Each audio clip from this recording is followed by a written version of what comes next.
So women గురించి మాట్లాడాం కాబట్టి అడుగుతూ ఉన్నాను.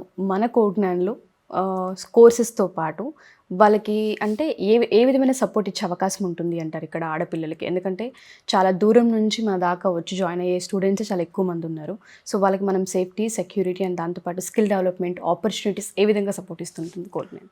సో కోడ్నాన్లో ఎస్పెషల్లీ విజయవాడ బ్రాంచ్లో లైక్ మాకు విజయవాడ సరౌండింగ్ పల్లెటూరుల నుంచి ఎక్కువ మంది గర్ల్స్ వస్తారండి. వచ్చి సరౌండింగ్ హాస్టల్స్లో అది జాయిన్ అవుతూ ఉంటారు.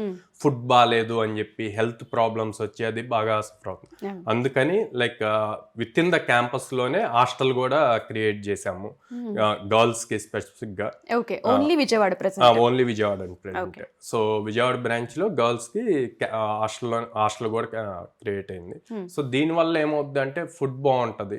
సో ఎప్పుడైతే ఫుడ్ బాగుండి వాళ్ళకి ప్రాపర్ స్లీప్ అది ఉంటుందో టెక్నాలజీ నేర్చుకునే దాని మీద ప్రాక్టీస్ చేసే దాని మీద ఫోకస్ చేస్తారు.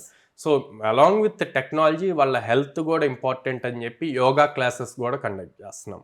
సో మార్నింగ్ సో అన్ని అంటే వాళ్ళు హెల్తీగా ఉంటారు, జాబ్ క్రాక్ చేసి వెళ్తారు అన్న పాయింట్ లో